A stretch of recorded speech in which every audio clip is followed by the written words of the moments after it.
All right, welcome in to the Section YY8 podcast. New night that we're recording this thing on. We're going to try this and see how it goes. Sunday nights. So you guys listening and gals, we have some gals that listen. The ladies that can listen and the guys that can listen, it'll give you something to get you through Monday and maybe Tuesday, whenever you listen, but or watch. We're on YouTube, the YouTube. So appreciate everybody joining us here first of the week. I'm Negative Nease, joined by Harb, and Big Montana says he's doing some work. Harbin, I think you said, what was he doing? He was pre-gaming? Oh yeah. It's Sunday night, just trying to get in the flow of things. I just think Montana's sitting down in the garage indulging his favorite light beer. Which would be Bud Light. It is what it is, Hey, this is a judgment-free zone here on the Section YY8 podcast. And I have zero opinions. I know it's been the hottest topic in America the last couple of weeks, but factual statement. Yesterday, which was Saturday, we played at River Islands. I refuse to call it Island Point. Yes. Negative Niece rolled up with a couple of Bud Lights in his cooler. I did. I brought him. Like I said, zero opinion, just stating facts. And I'm not denying it. I brought 2 Bud Lights for one of our playing partners, Catlin, because he wanted to move up to the ladies' tees. Because he thought if he had a Bud Light or 2, he could move up to tee boxes. Now, here's my question. How many Bud Lights did Catlin consume? 0. So he didn't get to move up tee boxes. How many Bud Lights did you consume? 2. And I didn't move up tee boxes. Interesting. Hey, they were already paid for. I don't know where they came from. They were in my fridge. Hey, listen, like I said, zero opinion, zero judgment. I'm just looking at it with the facts. Yeah, it's I'm not a Bud Light fan to begin with. I couldn't tell you the last time I actively went and bought a 12-pack of Bud Light. I assume they were left in one of my coolers after tailgate back in the fall. So it's been in my fridge for quite a while, and I could tell it'd been in my fridge for quite a while. Not great. I think it's just the way they taste. Probably true. Yeah, I'm a Miller. True. I'm a Miller and a Natural, man. That's me. Well, Natural's made by Anheuser-Busch, who owns Budweiser. They are. So they may be boycotted too. Sadly. And another bad thing is my favorite NASCAR driver, Kevin Harvick, is sponsored by Busch Light, also made by Anheuser-Busch, hence the Busch in the name.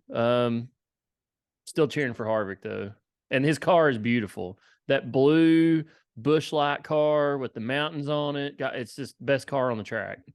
It is incredible. While we're at it, what are the top 3 cars with a beer as their main sponsor? Miller Genuine Draft, Rusty Wallace. Yeah. Back in the day, that was a good one. Yeah. Obviously Harvick, I just mentioned that one in the Busch Light car. I'm going to go my third one, and then these are in no particular order, but the Coors Light Silver Bullet, Sterling Marlin, the number 40. Wow, that one was very good. It's a beautiful car. The first one that popped in my head, not saying it's the best looking one, but it was Dale Jr.'s number 8. The King Budweiser. The Budweiser Chevy. That one was solid. It's really all that I can think of, honestly. The number 2, Rusty Wallace, there toward the end of his career, Genuine Draft, went away, and they just went with Miller Lite. So that was on a. Oh yeah. I'm trying to think. Is there any others? We need somebody, which it'll probably never happen, and that's fine. We need somebody with a PBR car. Yeah, that's what we need. Red, white, and blue. The can's beautiful. The beer's bad. It is what it is. I'll still slam them back though. But a red, white, and blue PBR car would be my favorite driver. I'm pretty sure that Harvick's Busch Light and Busch machine is the last alcohol sponsorship in the sport. I don't think, I'm not Wow. sure. I don't know. There isn't, if you look at the cars on Sundays, there is no other alcoholic beverage sponsor on a car right now. Is Besides them. that a NASCAR rule? I don't know. I'll have to look that up. I can't remember. There was something about it. I don't, there's no tobacco sponsors anymore. They kind of got rid of that years and years ago because you used to have the Skull Machine, Harry Gant, back in the day. Yeah. That was a pretty car. Well, And obviously it was sponsored by Winston Cup, so cigarettes. Well, I think that went hand in hand with Big Tobacco not being able to advertise at all. Right, exactly. I don't know. There's something about the beer stuff in NASCAR. I'll have to look that one up because there used to be a Jack Daniels car. Clint Boyer drove the number 07 Jack Daniels machine. That was a pretty cool one. It's not a beer, but I think beside Harvick's is the only one right now that's a alcoholic beverage sponsor on the track. Wasn't there a Crown car back in the day? Yes, there was. I think that was Clint Boyer as well. I can't remember because he switched teams or something. So I'd have to look that one up. But there was an Instagram video the other day. Or actually, I think I saw it this morning, and it was an old NASCAR race at Martinsville, like in the 90s, and they were showing the starting lineup, like really like speeding through it. And some of the names on there, just legendary. Bill Elliott, Dale Earnhardt Sr., Darrell Waltrip, Dale Jarrett, Terry Labonte, Sterling Marlin, Mark Martin, Rusty Wallace. Just legends everywhere. It was just cool. I'm a NASCAR. I love the old NASCAR, so. I'm with you. I watched it a lot growing up because that's when my grandfather was still into it. But I mean, I don't really get into it anymore. I like pulling for Denny Hamlin because a lot of my friends hate Denny Hamlin. I got Tony over here in the corner. If you're watching on video, Tony Stewart, stand up, say hey, Tony. Hey, Tony. That was gifted to me a few years ago. It's Goodies Cool Orange, like headache powder, I guess. Can't recall I've ever heard of that, but good to know that this show promotes manslaughter. Yes. Again, it's a judgment-free zone here on the Section YY8 podcast. Oh yeah, we're stretching the boundaries here. So big show. While we'll be joined, like I said, by Big Montana here shortly. Hopefully, he's busy doing some work or drinking a Bud Light. We're not real sure at this point. Probably both. So hopefully, it doesn't affect his work. But lot to go over since we recorded last. Tennessee baseball has played 2 series, and sweeps were involved in both of them. Lady Vols softball continues to roll. Those ladies are just killing it right now. And then the transfer portal finally heated up for the Volunteers basketball team. And the roster's starting to somewhat take shape for the most part for the 23-24 season. We'll hold off till later in the show to talk about that because we really need Big Montana's comment on that as he's our expert basketball analyst. Judging by some of his comments in our text message group the other night. But let's start with the Diamond Vols. Last weekend, they got swept at the hands of Arkansas at Arkansas. They looked lifeless, no fight. I'll just be honest, they played like a bunch of poons. Like they've been playing most of the year, just to be honest. If you watch them play and have watched them play most of the year, you would agree with that. Just how they respond in situations. They've been awful with runners in scoring position. They make a lot of errors. Just in clutch situations, they've not been good. But that all changed this weekend, Harb, with the Vanderbilt series trailing 2-1 Friday night. 3-1 Friday night in the 9th inning. 2 solo shots, tied it up. electric atmosphere at Lindsey Nelson as they went extra innings. Chase Burns comes on in relief, 3 innings of scoreless ball, electrifies the thousands and thousands in attendance at LNS.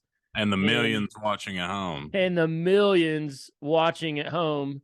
And then they found a way to win with a solo shot in the bottom of the 12th inning.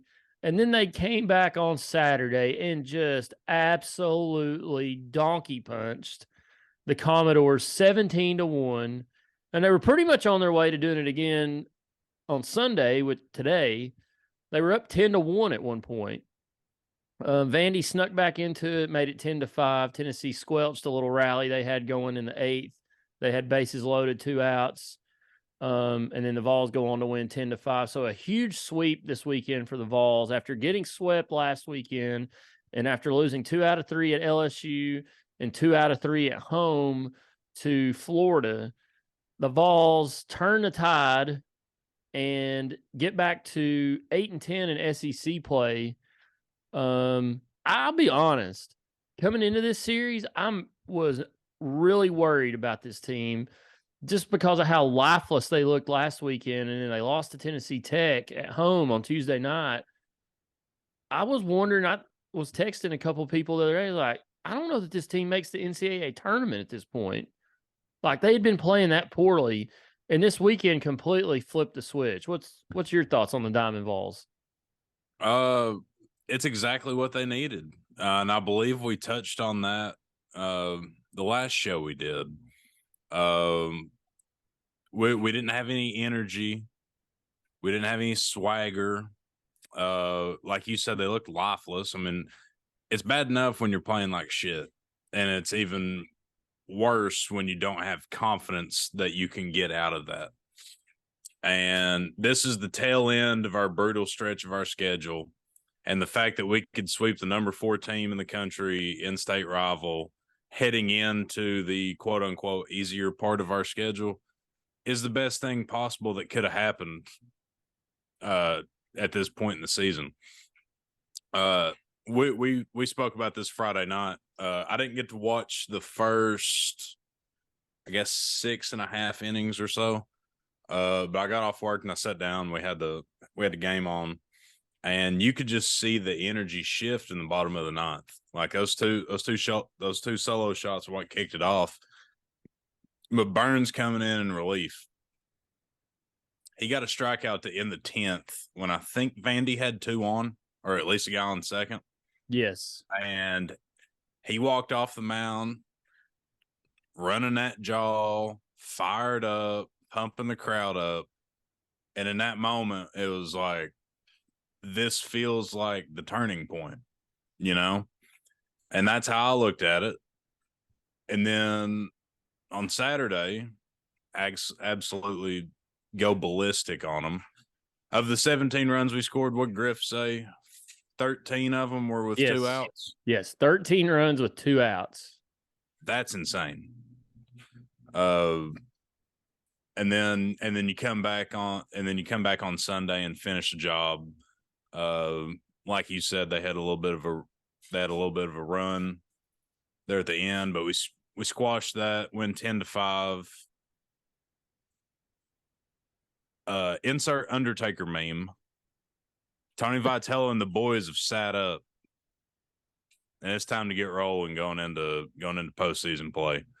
But yeah, the biggest thing is, though, you got to keep it going. Don't let this be a flash in the pan. Like, oh, you had one good weekend at home. Is it Mississippi State that we have next? Yes. You need to go down there and take care of Mississippi State. Is it here or there? It's in Knoxville. Oh, okay. Well, when they come to town, you got to take care of business. Like, you got to build off this. You can't let them get 2 out of 3. Honestly, I don't even want them to get 1, but bare minimum, you need to win this series, roll off that momentum and show that it's sustainable, pretty much. Yeah, no, I agree. I'm still, even though maybe maybe Friday night was the spark, the jump off, or the jump off that this team needed, because they looked like from that ninth inning on this weekend, they looked like a completely different team. For the most part, they played clean baseball. They hit the ball really well, especially with runners in scoring position. They pitched outstanding on Saturday and Sunday. Dolander was great. Beam was outstanding again today. The bullpen's been pretty good. They had a little hiccup today, but still, I mean, it just looked like a completely different team, a completely different swagger. And I hope that comeback Friday night was what propelled them. Now, it won't mean much if they go next weekend and host Mississippi State here, who's not the Mississippi State that we normally are used to seeing, and they lose 2 out of 3. I'll take a series win at this point. 2 out of 3 is fine for me, but it would really be nice. You get a sweep and you're back above 500 in conference play. So this is a big series this weekend coming up. Just to see if Tennessee can carry the momentum that they built this past weekend against the number 4 ranked Commodores, who had the best record in the SEC coming into this weekend. And Tennessee sweeps them and just flat out from the 9th inning on dominated them on Saturday and Sunday. So I hope it carries over. I want to see more than just 2 1/3 games of really good baseball, because they've not really put a stretch together this year, but we'll see. Trying to pull their schedule up to see who they got midweek this week. Well, you know why we turned it around this weekend, don't you? I do, but why don't you tell everybody? Breaking news for those that didn't watch the Tennessee Diamond Vols this weekend. Love it, hate it, don't give a damn. The daddy hat and the fur coat is back. Yes. No more lightsaber, I assume. They got rid of that a while ago, did they not? I don't know. I really don't know. Well, daddy hat, fur coat's back. It's on. So they've got Bellarmine at home this week. I'm trying to look up Bellarmine's record. Their website's a little hard to navigate. Let's look at their men's baseball schedule. They are currently 11-29 on the season, 6-12 in conference play. They are 9-19 on the road, and they played this weekend and lost 2 out of 3 at Lipscomb in Nashville. So this is a quote unquote, in my opinion, a glorified scrimmage coming up on Tuesday night. I believe it's Tuesday. Yes. It's Tuesday night against Bellarmine, and you got Mississippi State coming to town. The Bulldogs, and I apologize for not having this information ready. Been watching the Lady Vols, so I'm not prepared. They're 6-12 in the conference, 23-17 overall. They played Ole Miss this weekend, I believe, and won 2 out of 3. And Ole Miss is bad this year, which is crazy. They won the national championship last year, but yeah, they took 2 out of 3 from Ole Miss in Starkville this weekend. So they're just a couple games behind the Vols in the SEC and pretty much in regular season play, to be honest, record-wise. Their RPI, last I looked, was around Tennessee, so I know Mississippi State's down, but if Tennessee plays like this, like they did this weekend against Mississippi State, they should win the series. But it's SEC, man, it's tough. I don't know. That's why I'm so intrigued by this series coming up this weekend to see if Tennessee can carry this momentum, because they've got 3 All-American starting pitchers, and one of them's now coming out of the bullpen. So they've got some depth in the starting rotation, and their bullpen's been, for the most part, pretty good, and it seems like the offense has come alive this weekend. So I'm looking for that, all that to carry over next weekend and make a statement. Come out and take 2 out of 3 from State, or sweep them, get back above 500 and bury Mississippi State. They're just asking to be buried, so come out and do it. But I am interested to see if it actually, how they do respond. Yeah. I mean, look at it this way. I mean, it's not going to be easy. If we'd have dropped 2 out of 3 to Vandy, which I think honestly, most of us were expecting that. You know, nobody in their right mind was expecting us to sweep Vandy. I don't No. care if you try to say that. Nobody was expecting that. But if we'd have lost 2 out of 3, us and Mississippi State have the exact same SEC record.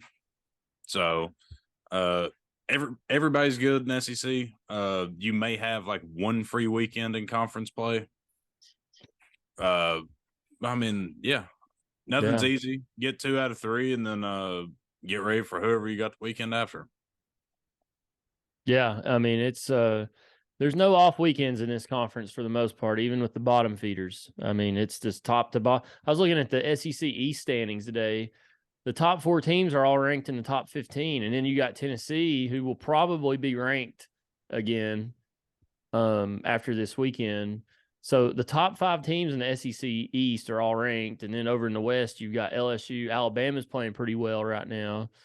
I don't know who from the SEC is probably not going to make the SEC tournament. I think right now it would be Missouri and Ole Miss because they only 12 make it. So unless they change that, I don't know. I think it's just 12. But anyway, we're now joined by Big Montana.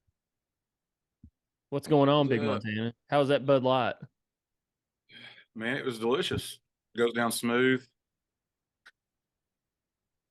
Got to cleanse your palate every once in a while. Yep. I had told them, Harbin told everybody that I had a couple at the golf course yesterday, which was true. Hey, it's just a factual statement. It can't lie.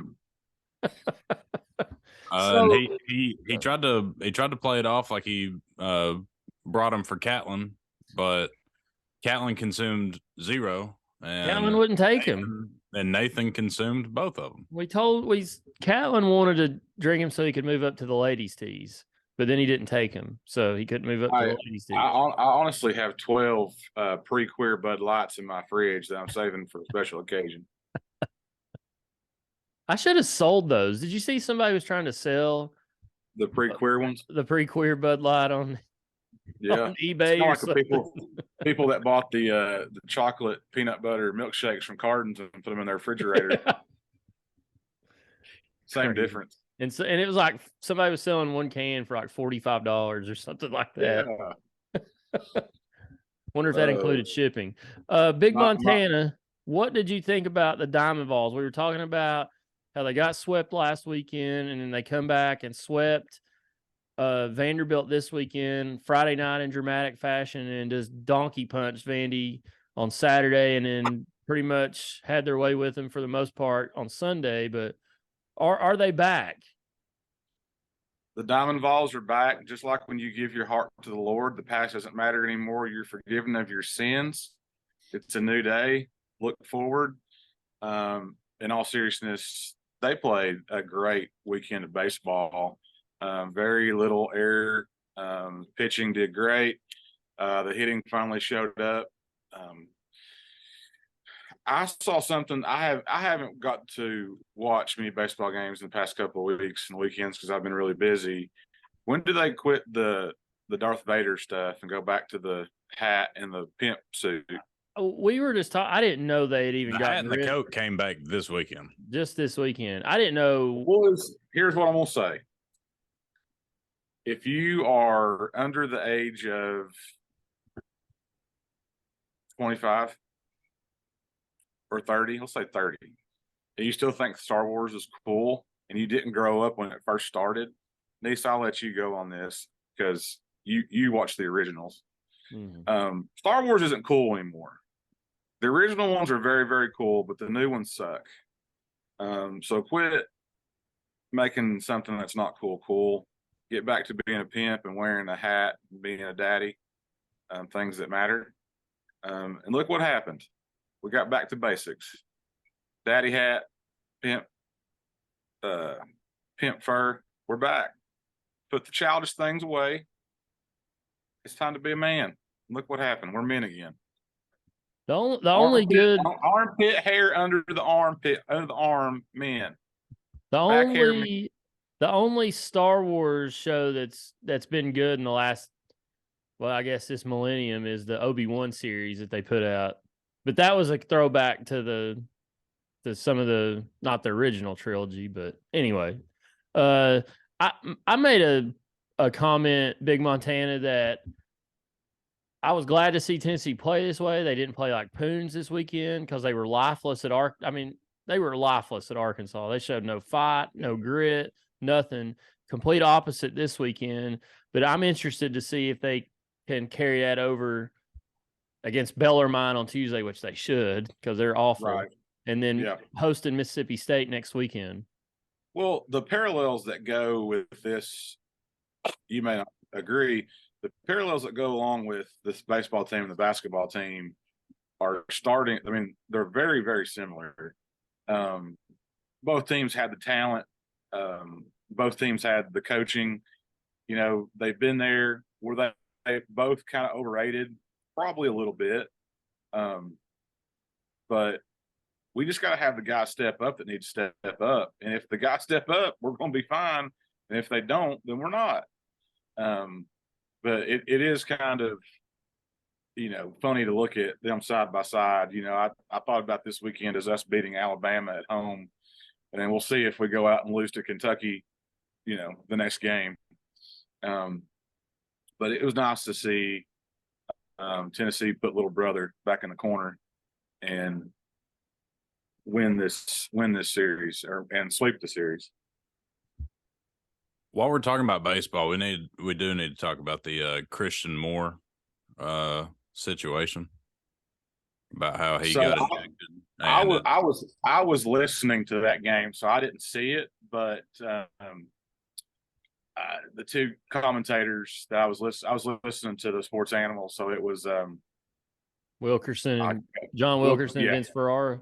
Yes, it was them, and they said it was awful. Just the fact that he got tossed for that was a joke. So I didn't get to see it personally, but I heard it was pretty stupid. I've still yet to see it either. I haven't seen it either. I've read a fair share about it on Twitter, which take that for what it's worth.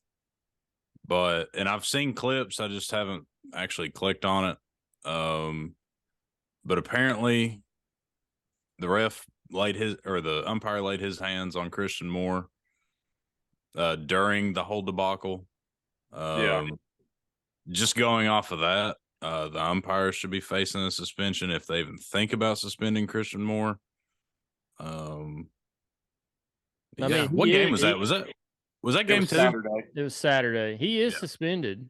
I mean, I haven't heard if it's 1 game or 4 games because it could be 4 depending on the report that the umpires file. I haven't heard though.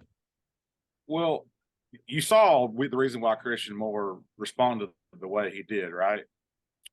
I have yet to see that either. Okay, so I heard about it, but I don't know much about it at all.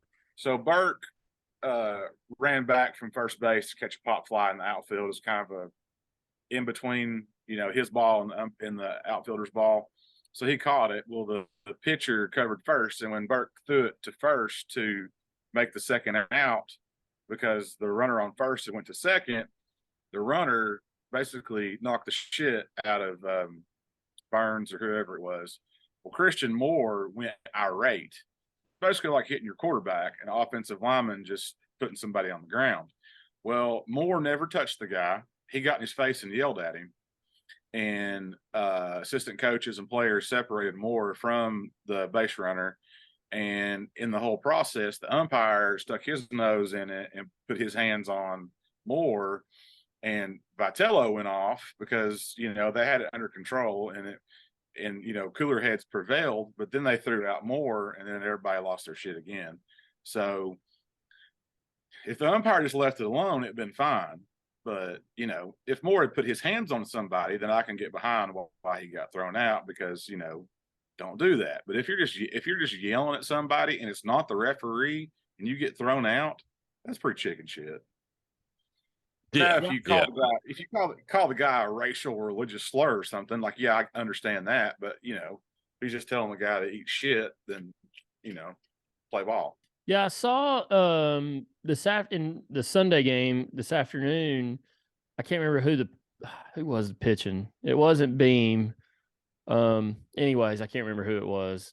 He struck out, had a big strikeout to kind of squelch that rally Vandy had going, and he kind of looked toward the Vandy dugout or the player he just struck out and kind of said something to him. And before it cuts to commercial, you see the home plate umpire walking to the dugout, pointing at him, but talking to Vitello.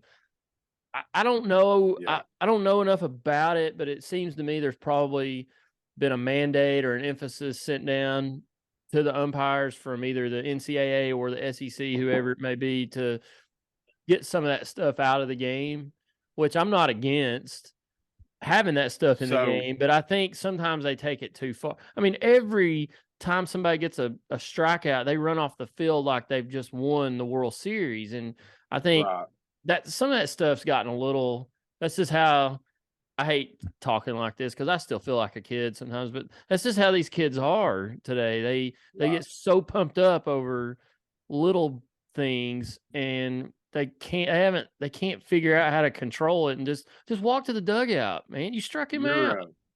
You're right. I watched today. I saw on Twitter they showed the Florida pitcher got ejected for doing the same thing. He kind of flexed and like put his like hands at his crotch and was like flexing, and they threw him out. And then the player comes up later and hits a grand slam. And his celebratory from halfway to third to home, he starts walking like a toddler with his face up in the air, not giving anybody high fives or nothing. It was Petty Paul. I mean, it was perfect, and everybody knew what he was doing, so it was just twice as funny. But they can't do anything to him. But I'll retweet that on Twitter. And tag him on it. Yeah, retweet that. I did see that. He just walked straight into the dugout like a 2-year-old.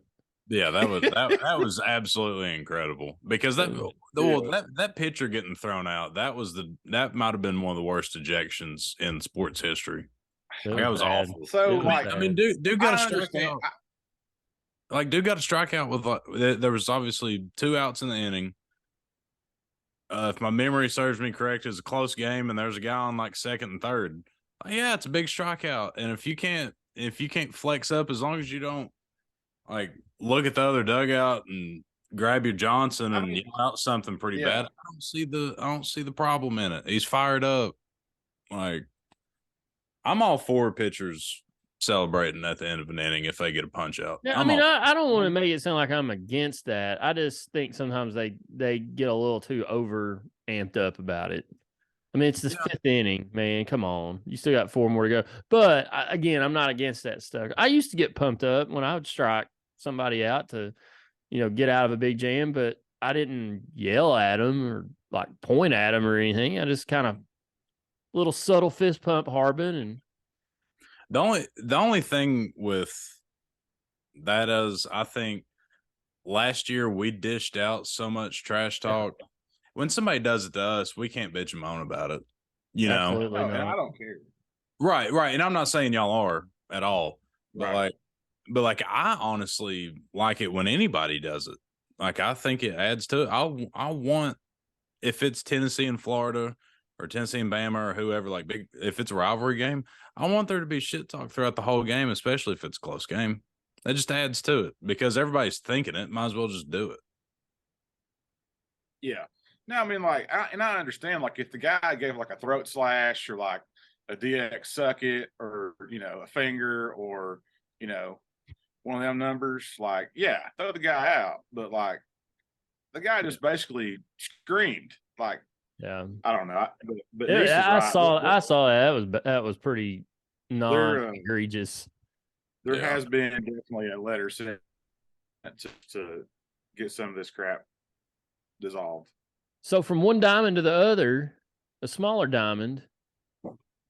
So the Diamond Vols, the men, swept Vandy, and Lady Vols just keep rolling. Huge come from behind win here on Sunday night against Florida. We're down 9-3, I believe, at one point in the game, and ended up winning 11-10 or 9-4.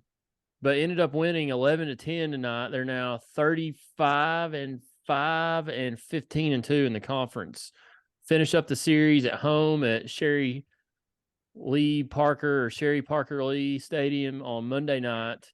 They're ranked 4th in the country. They're currently leading the SEC. These ladies, they're good. I've watched them several times this year. They're flying under the radar because everybody's still so focused on baseball. But I tweeted this a couple weeks ago. We need to pay attention to this Lady Vols softball team. They're legit. They are legit national title contenders. It's just good to see. Honestly, I love me some college softball. I just like softball in general. Half the time, if not more than that, softball's more entertaining from first pitch to the end of the game than a baseball game is. There's just a lot more action, and I guess a lot of part of that is when I was growing up, Tennessee softball was elite and Tennessee baseball was hot garbage. So, I mean, it is what it is. Me and Seth used to sit on first baseline, fourth row, just for taking in a can of Campbell's soup for SEC play. So we have come a long way, but I do love me some Lady Vols softball for sure. So it's good to see them rolling this year. It's great that the softball team's doing good. None of them have male genitalia. As far as we know, they're all female. Lady Vols, they can all have children biologically. It's great. Love it. We got some pretty girls on the softball team too. Hey, big fan of Carlin Pickens, the pitcher. Is that the one that did the car wash interview? Yes. Yeah. There's a few of them out there got some dump trucks on them now. I was noticing tonight. I was like, good Lord, I'm glad all these girls are over 18. Oh. Heard that.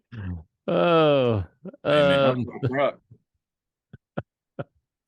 dump truck. That's a great one. I didn't know where you were going with that one for a minute, but that is an accurate statement. Well, I think in left field, they've gotten a partnership or sponsorship from Claiborne Hauling on right. So. There's a couple in Norfolk Southern. No, they are legit. In all seriousness, they are legit. Kiki crap. Kiki crap. No, it's not her name. Dead blame it. Well, I'm trying to look her up on the raw. Like I just mentally lost her name right here. Right now they're showing Malloy, Kiki Malloy. They're showing the similarities between this year's baseball team and last year's Ole Miss baseball team, saying don't let the balls get hot. They're basically saying that Tennessee is showing back up and watch out. So I like it. Yeah, I mean, that's what we were talking about before you came on, back to baseball for a minute, but was this series a turning point? And they've got the talent. They've got 3 All-American pitchers, preseason All-American pitchers. All 3 of them at some point or another are going to be drafted pretty highly. Dolander's top 10 pick probably this year, and then Burns and Beam in the next year's draft. And this Tiers guy, that's a freshman, he's showing signs that he's going to be a player here for a few years. Chris Burke, Blake Burke.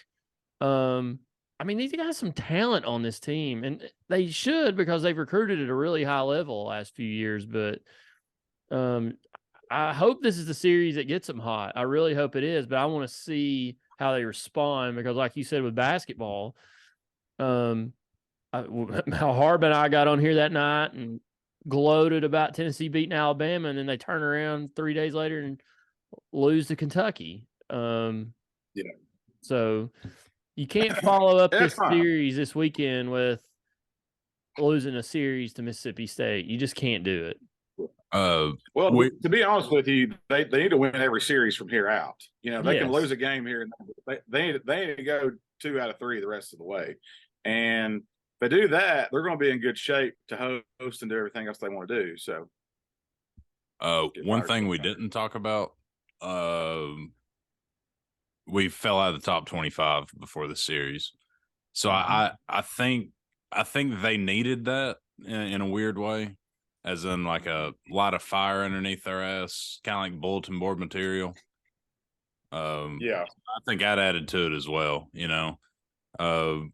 when you got a team this good that is playing that bad, I mean, you kind of look for anything to kind of be the catalyst to kind of get it going. I'm sure that had something to do with it. I'm sure they weren't extremely pleased with that, but they'll definitely be ranked this upcoming week. And yeah, like Montana said, we got to win every series from here on out. Yeah, I think they jumped back into the top 25. The guys on the broadcast today were saying that I don't know if you were on here bowling before we said this, but I was really worried about Tennessee even making an NCAA tournament coming into this weekend because they just lost to Tennessee Tech. They'd been swept by Arkansas, and they've lost back-to-back series in the SEC. I know it was against top 5 teams, but still they were kind of just listless coming into this. And, they lose 2 out of 3 or get swept again. They're in deep trouble to maybe even make the SEC tournament at this point. Right. But this was a huge series. Sweeping that team and doing it the way they did it sends a message that, and I hope they build on it, that the Vols, Right. in the words of Philip Fulmer, the Vols are back. Well, they won the game Friday night. That was a great game, and Vanderbilt played a good game in that game too. But they come out the next day and won 17-1. Just basically put it on the table and said, "Look what we got here, boys." And then they come back today, and they kind of started sleepwalking a little bit, and Vandy went from 1 to 5 runs pretty quick there in the 8th, which that can't happen. That's what gets you in trouble. Once you start putting a couple of guys on base, that's when you give up a 3-run homer. That's how you end up getting beat. But looking back on those series they lost, stupid mistakes got you beat at LSU twice. Stupid mistakes got you beat at Florida twice. I mean, they should have been in those games and had a chance to win. And they really did until they started doing dumb shit, The Arkansas series, we just didn't show up. I mean, we had no shot in those games, really. The pitching was okay a little bit, but we just couldn't hit the ball. And as you all know, sports is just as much, luck and mental and all this other stuff. And for things to happen, effort, luck, preparation, your mental, it all has to be in tune for certain things to happen. And it seems like Tennessee's maybe got that monkey off their back and they're moving forward. We'll see. They got, like we said, Mississippi State at home this upcoming weekend. Lady Vols have the series finale at home tomorrow night on Monday night against number 14 Florida. So I think taking a bite out of everybody's ass. Yeah, I think the men or the baseball team, if they win 2 out of 3 the next couple weekends, they'll put themselves back in a spot to be a top 16 seed nationally because they've got a really good RPI. Their strength of schedule's got to be pretty good. I know they're playing Bellarmine Tuesday night, but these last 4 weeks, my good grief. I mean, I'd like to see another schedule in the country with a 4-week stretch like that. That's pretty crazy. Well, I mean, even the schedule we got coming up, we got Mississippi State. We got a series the first week in May with Georgia. They're not, awful. Yeah, they're not a pushover. You got Kentucky middle of the month.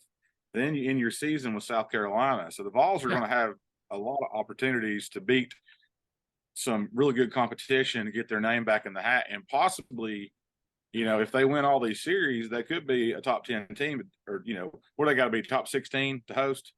Top 16 top 16 host a region, and then the top 8 host all the way through super regional. Right. So, I mean, they have an opportunity. We've seen them do it before, but if they can get hot again and get rolling, Vols are in a good place. Granted, they got some work to do still. So, Harbin, any final thoughts on the Vols and Lady Vols? I just want to see the Lady Vols make it to Oklahoma City. I mean, they're one of the best teams in the country, and I would like to see them showcase that and maybe bring some hardware back to Knoxville. As far as the baseball team, in a weird way, I almost kind of prefer where they're at this year as opposed to where they were last year. I just think with our style of play and the energy around that program, they play better as a quote-unquote underdog. And I'm not saying we're an underdog this year. I think we're as good as anybody in the SEC. We just played piss poor for the first 2 months or however long we've been playing. Right. But I do think that the first part of the season was, I don't know, we can call it character building. We can call it whatever, but I think it was, in a sick and twisted way, it was beneficial to us going forward. And we don't have a target on our back like we did last year. So play free, talk your shit, and if the ball bounces your way, great. If it don't, whatever. We were probably underdogs in that game anyway. So I do think that kind of benefits us. But I do expect a run out of the Diamond Vols this year. I think I said that earlier in the middle of our skid. I do expect them to go pretty far. And Omaha's still on the table. So well, they definitely got the talent, that's for sure. They've got the talent. I just think it's been like Vitello said, they've been trying to find themselves, and it's hard to try to find yourself and put things together in this conference to try to figure this stuff out in the middle of a conference season, because people The thing about it is every team that in the SEC is a lot better than what they were last year too. Mm-hmm. I mean, LSU, Florida, Arkansas, they're all better teams than what they were last year. The only team that you can argue that's not better than what they were last year is Tennessee, because we lost, a lot of key pieces. And Ole Miss. And Ole Miss, yeah. So, Ole Miss definitely. But, it's going to be fun to see how it shakes out. But we're not going to, like, when we get to the regions and stuff, unless we're playing an SEC team, I'm not worried about whoever we play. I mean, the SEC is different. I mean, it's just like basketball and football now, but with baseball.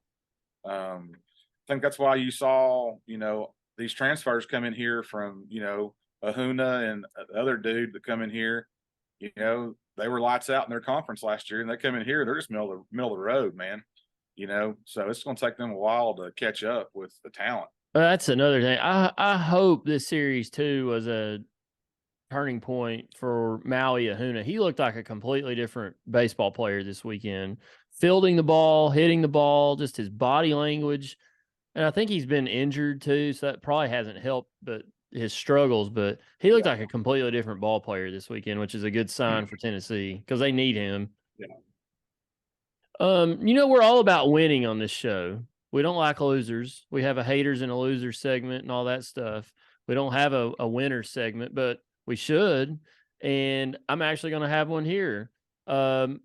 Tennessee golf brought home not a team championship. They came close. But freshman Caleb Surratt won the SEC men's golf individual championship this past week. He shot a 3-round total, 14 under par, ended up winning the individual championship by 6 strokes. He becomes the 5th Vol in program history to win the SEC individual title, and the first since David Skins in 2005. And he's also, this is a big one, Harb. I saw this earlier. I was going to hit it.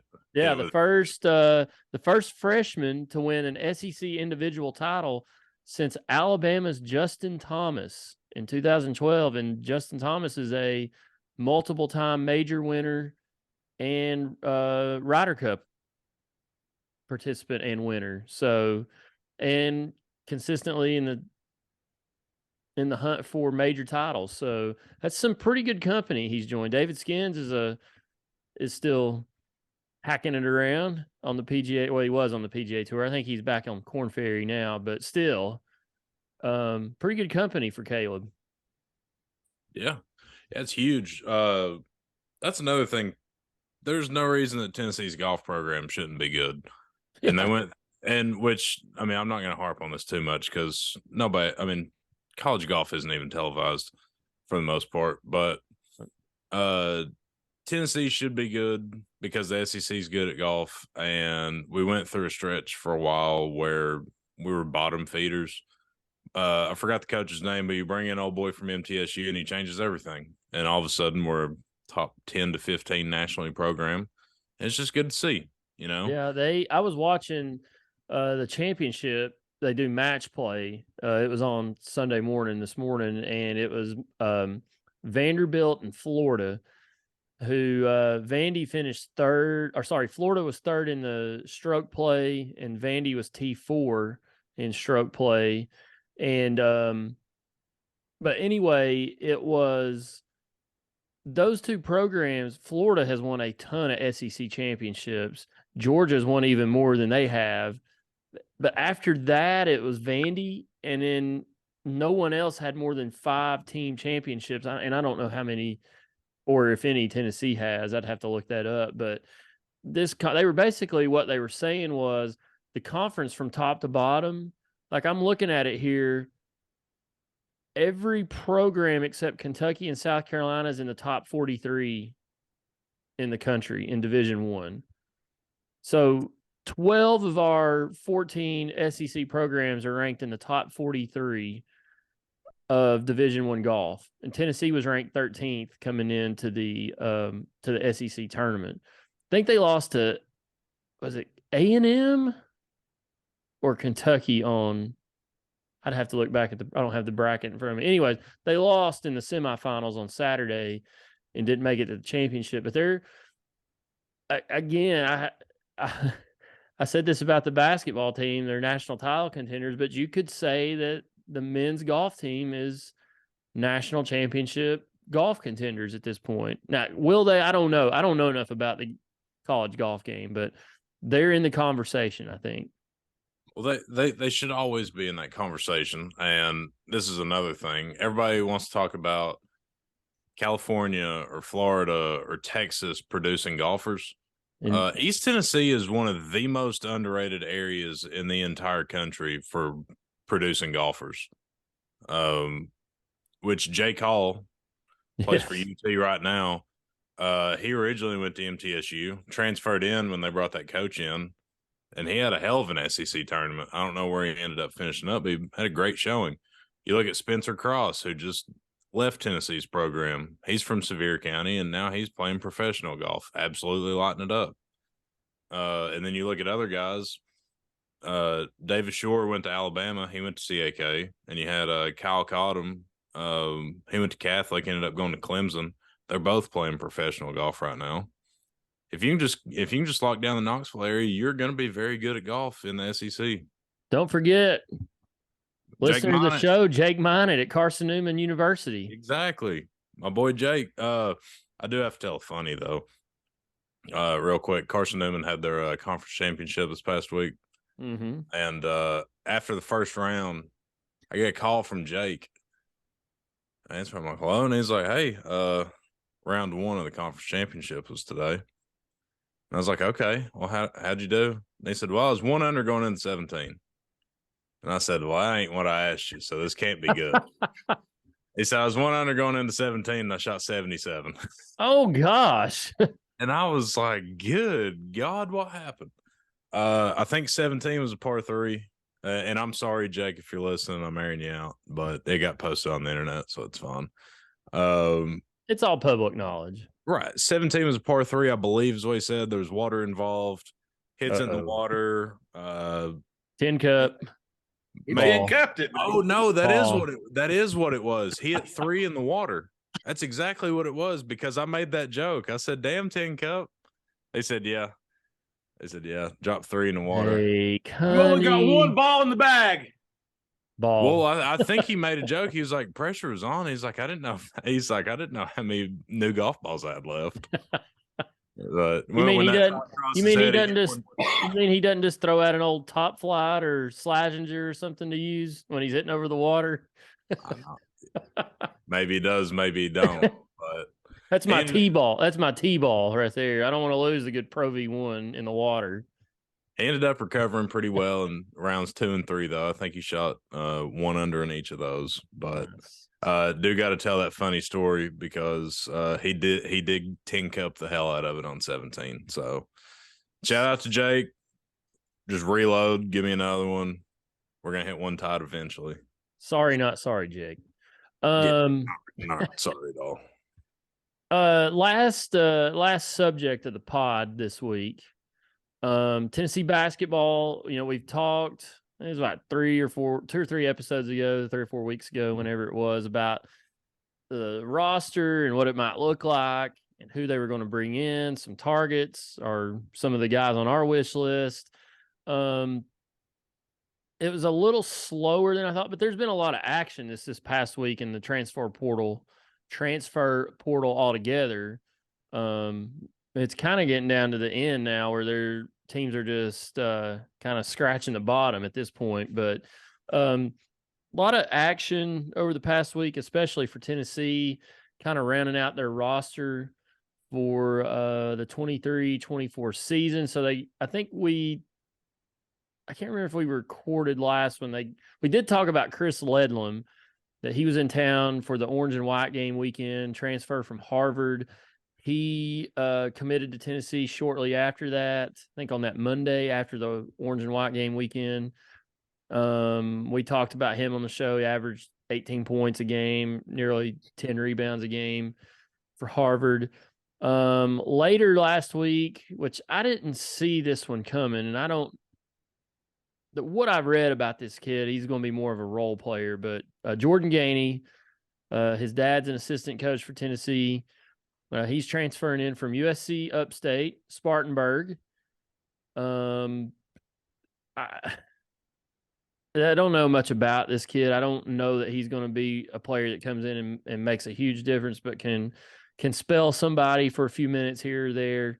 We'll see. But the big one they got in, believe it was Friday night, this news came out. Dalton, and we talked about this before we recorded. I'm not really positive how you say his name. Dalton Knecht or Connect, Knecht. I've been trying to look. I haven't found a pronunciation of it, but he was pretty wanted by some pretty high profile programs. Arkansas, Kansas, Kentucky, North Carolina were some of the names on his list, but he comes from Northern Colorado. He averaged 20.2 points a game last year, 7.2 rebounds, and shot. This was the big one for me. He shot 38.1% from 3-point range. He was the number 18 ranked player in the transfer cycle this year, according to On3. So I'll start with Harbin. It looks like the basketball roster on the men's side is starting to take shape. We still haven't heard from Triple J. Oh, I forgot. Vescovi's back. He announced that he's going to return since we recorded last, but Triple J hasn't said anything. Him and Julian Phillips are in the NBA draft process right now, and then not sure about Euros, which I could care less one way or another if he comes back or not. But I don't know. What's your thoughts on the basketball roster right now? I don't know if I'll be able to formulate 100% opinion until we have 100% finalized, but getting the kid from Northern Colorado, I do think that's going to be beneficial. He might not come in and average 14 or 15 a game, which is fine. But the biggest thing for me was nobody talked about, oh, he's a great defender. He averaged a block and a half or anything like that. No, he's a 3-level scorer. He shot it pretty good from 3. He can get to the basket, he can knock down mid-range. He makes his free throws, which is the most important thing if you watched us play last year. I think it's a big pickup. The Harvard kid, not 100% sure how good he'll be, which, I mean, nothing against the kid, but just because from what I remember, he's like an undersized 4, is he not? Yeah, he's kind of a swing, like a 3-4. He's 6'6". Okay, so yeah, I mean, we'll see. Hopefully, he can contribute as well. Also, Julian Phillips, just go ahead and put your name out of the draft, brother. Yeah, I mean, he needs to go through this process, but I Yeah. just can't imagine that he's going to. I don't know. I can't imagine that he's getting advice for him to go to the draft. I just can't imagine that. No, he's coming back because, I mean, Keon Johnson and Jalen Springer had 20 times the freshman year he did, and they're still not getting valuable minutes in the NBA. And so he has an opportunity to come back and be a very, very good player if he progresses like he should into his sophomore year. I was looking at the roster the other night after I was reading. I watched the tape of this kid from Northern Colorado. He looks like he can score. He can put the ball on the floor. He can shoot it from outside. So he's kind of that dual threat guy. But I was just looking at our roster. If Phillips comes back, and then you've got Freddie DeLone that's come in that can be he's known as a scorer coming out of high school. And then this kid coming in from Northern Colorado, he can score. And Barnes had an interview on it was 2 or 3 days ago where he felt like with the moves they made that they've improved their perimeter shooting. And this was, I think, even before the announcement from Dalton Connect or Necht, however you say it. But you still got unproven guys coming off the bench for next year, like BJ Edwards. Can he contribute? What's he going to do? DJ Jefferson, freaky athletic kid. What can he do? But then if Triple J comes back, Julian Phillips, then you've got Vescovy. You still got kind of that core, even though Phillips is still relatively new in the program, but you still got that core kind of veteran base that's still within the program that's won a lot of basketball games here. So still a lot to sort out with this program roster wise over the next couple weeks. I assume we'll hear something about Triple J or Phillips here in the next, either few days or next couple weeks. I don't know how long that process takes, but neither one of them have hired an agent. So that kind of does leave the door open for them to return. Big Montana, what's your thoughts? What's your thoughts about the basketball roster right now? I'm kind of like Harb. I really don't have an opinion yet. I don't want to feed any of these negative Vols and Barnes haters out here. I don't want to give them any ammo. I'm just going to be neutral and let you guys have that conversation. I'm not going to say anything bad about Barnes. Wow. Hey, you got a favorite? It's those Bud Lights, Harbin. Evidently, Yeah. man. And he said that he had purchased them not within the last 2 weeks. So maybe they've gotten skunked and went back on ice, and maybe they've give him a tummy ache. They are definitely binary Bud Lights. Oh. It's hard. I was reading this article this afternoon about the kid from Northern Colorado. I feel bad trying to say his last name. I feel like I'm butchering it, so I'll just call him the kid from Northern Colorado. But or we can just call him Dalton because we know how to pronounce that. Yeah, Dalton. That's a good East Tennessee name. But there was an article talking about Rick Barnes. They had interviewed him discussing the needs of Tennessee ahead next season, but it said he's heading into his 9th season. That just kind of like, I knew that, but it kind of was like, wow, this is his 9th year coming up already.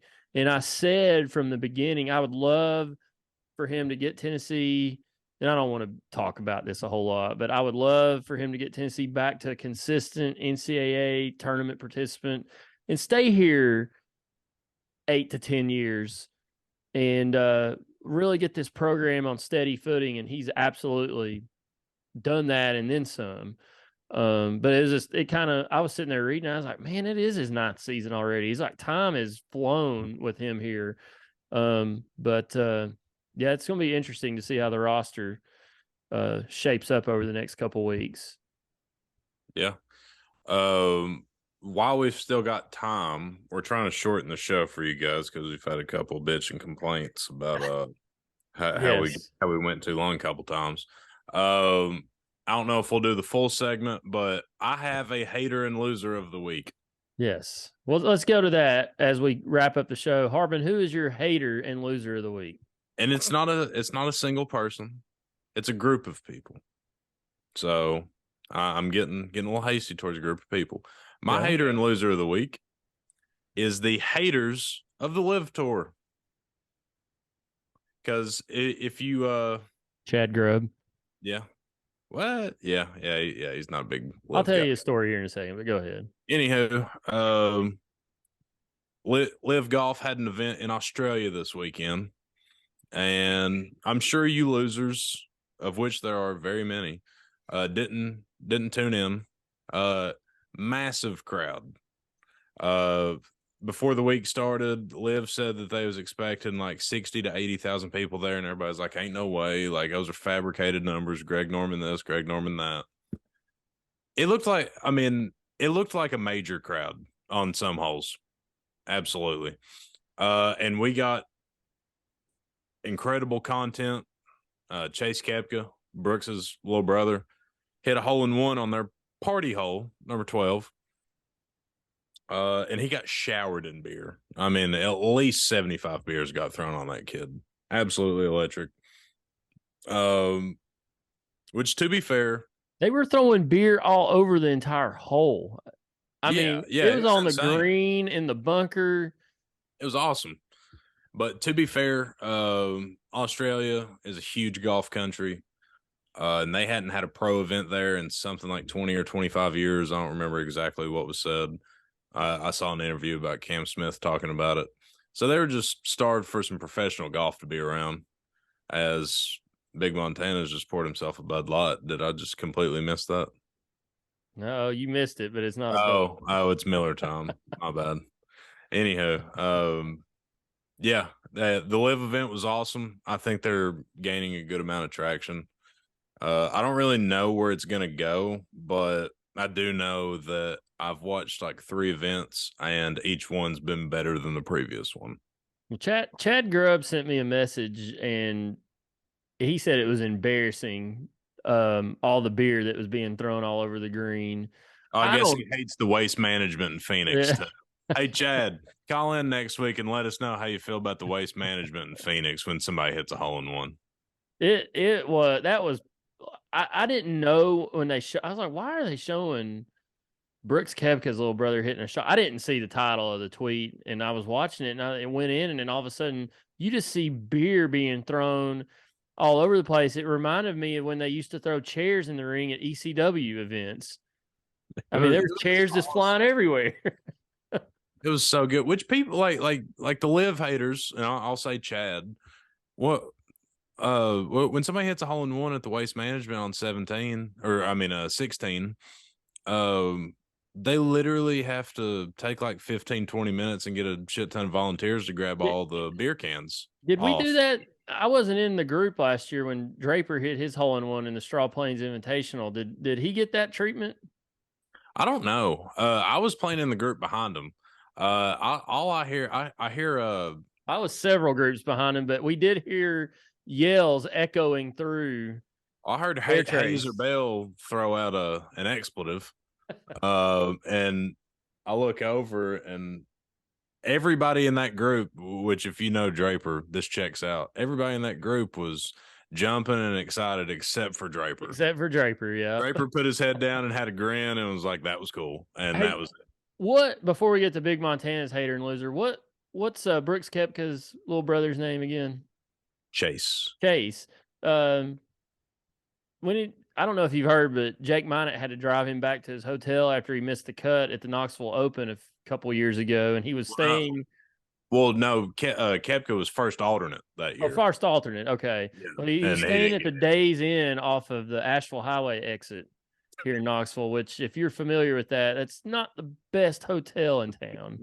But it was close to Holston Hills, so there you go. Big Montana, who's your hater and loser of the week? My hater and loser of the week are the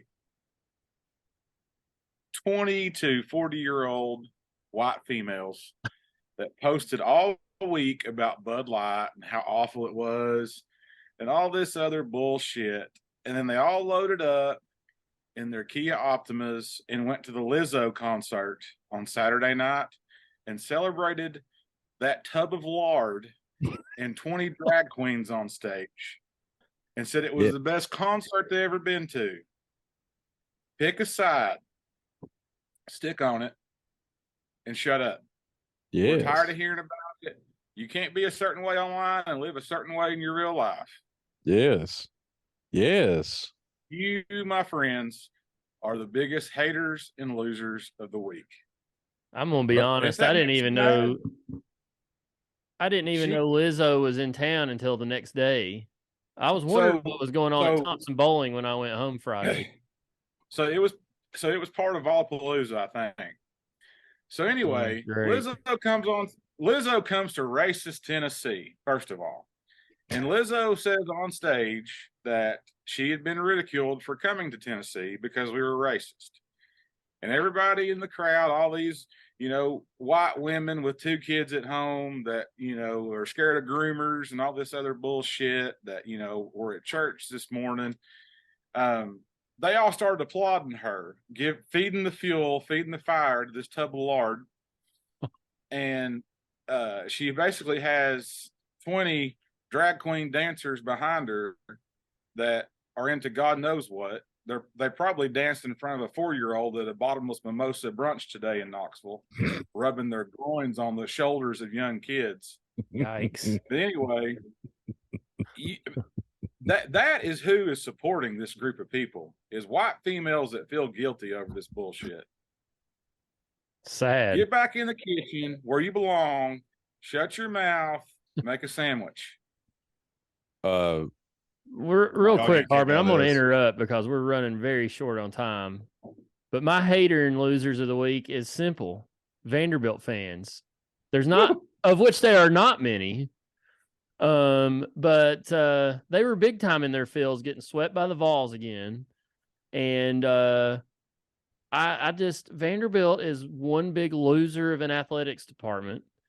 And they continue to be losers. I know their baseball teams won a couple national titles over the past decade or so. Congratulations. But you're still losers. Your entire athletic department is losers. Your fans are losers. Everything about your logo sucks. Everything sucks about Vanderbilt. And you're losers.